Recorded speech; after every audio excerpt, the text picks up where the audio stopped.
Hello, YouTube people. I'm Brandis Maccabeus. I very much apologize for the terrible mic quality. I'm using a gaming headset and it doesn't have the greatest quality. This is a conversation I had with Brian Kusko. I don't really want to call these interviews. Technically, they are, but I would like to see it as a conversation rather than an interview because it is. This is how I talk.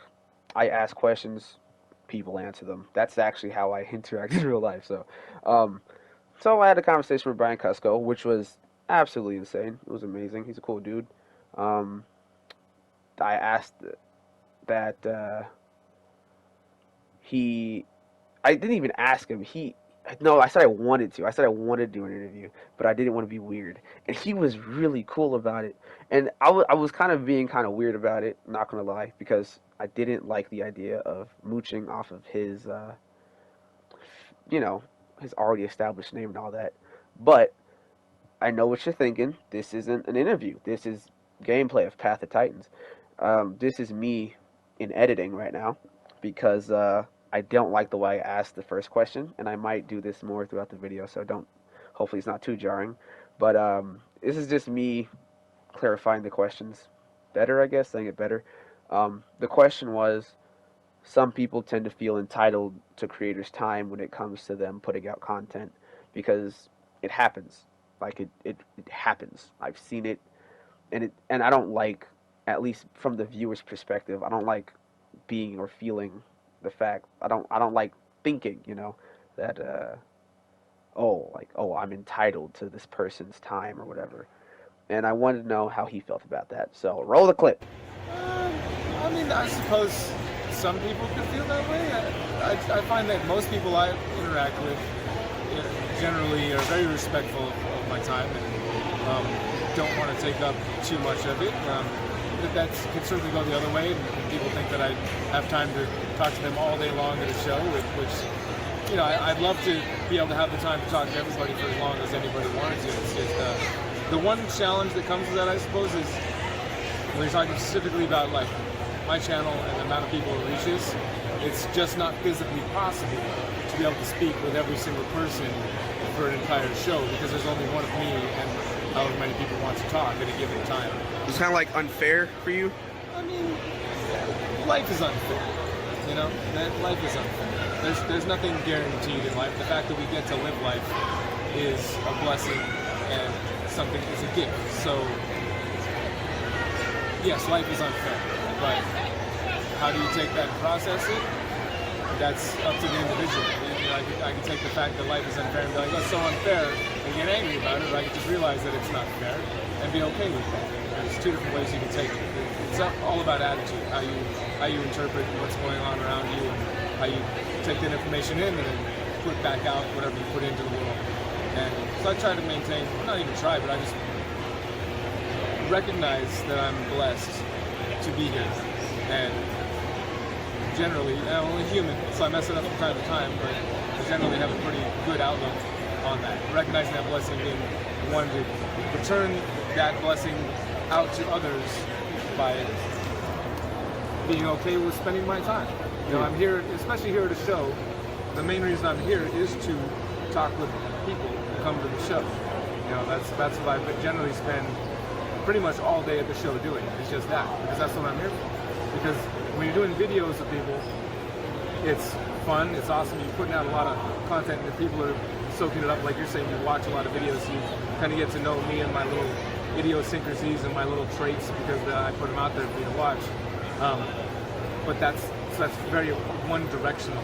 So when I come to the shows, I like to be able to take that back, and get to hear from other people and have that two-sided conversation instead of it all just going out and you consuming and being able to hear like who you are and what you're about and what you've soaked up from there and then get the feedback. So I like to do a lot of listening, unless you want me to talk, in which case I can talk for as long as you need. When it comes to that whole aspect of we feel like we know you. A lot of people feel like they know who you are. Not only because it's kind of like a one-sided thing, but because you're a genuine person. You don't lie when you go on the camera. You show who you truly are. You're not like a Jake Paul or something. Like you're not ramping it up for the video. Though you may sometimes, but it's just a video, you know? But all around, you're a genuine person. So when it's that weird aspect of we feel like we generally know you, but you literally have no idea who those hundreds of thousands of people are who are watching you. And like, what is that like? Well, there's definitely two different ways you could do it. Yeah, you can just be 100% yourself and just whatever that is, just record that, put it on camera. There's another style, which is like you said, you can be acting a little bit or be a little extra. You can have a persona for the camera to be specifically entertaining with a purpose, and that's one way to do it. Now, I think that there's this double-edged sword in both directions, good or bad. It can be a good double-edged sword or a bad double-edged sword. It depends on what you want out of life or what you want out of the content you're creating or the effect you want to have on people or the world in general. If you want to create a persona, then when people attack that persona, it kind of saves you. You put that out there, it's not really you. Yeah. And so if people attack that, it's like, that's fine, because that's not me. You know, you're attacking this like persona that I'm putting on, no big deal. I know that's not me, so go ahead and attack that character I've created. If you don't do that, then you can get yourself attacked if it's your true, genuine self. But the good side of that is that when you go out in public and doing things like this, and you're meeting people who've watched your videos, you don't have to worry about carrying that persona into real life, and it's because that's what people might be expecting from you. And you can just be yourself, and it's more refreshing, and I personally find it more rewarding and fulfilling to do it that way. That's my personal choice, and that's just how I've done it. I've often fantasized about doing a channel where I have like a character and I just like have to create this character that I can, go to and have fun with it like that. I just haven't done it because it's a time thing, but I can understand why people would do it that way. And also when it comes to like the disconnect between the viewer and the viewee, there's this type of, I did it the first time we met, I fanboyed, however, I did not believe you were a real person. I could, that's kind of like when you have like a little kid and they meet a little Dora, or like a little Diego, it looks like the guy in the costume. It's like, oh my god, he's real. I've never done that before. I acted completely out of character because it's almost like this guy does not exist outside of my screen or my phone. Like this guy is almost not real.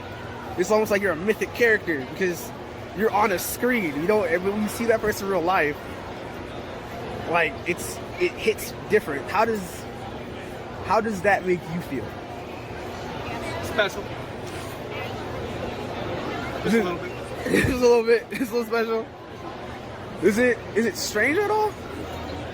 Maybe at first it was a little bit, but I've been coming to these shows now for a good 6-7 years, and so I get more used to the idea of when people come up and they're like, hey, I watch the videos, and I like this. It's not as weird because I've been doing it for years now, so it was definitely strange at first. At first I was like, because I'm already naturally an introverted type of person. That might not come across in the videos, but I am naturally an introvert. So at first it was definitely strange. I'm kind of like, but I spent a good decade touring around playing music, so you can get off stage and then people want to talk to you. So I had a gradual introduction into that type of life and interaction with people. People are watching you on a stage, and you come off the stage and you talk to them down in the crowd.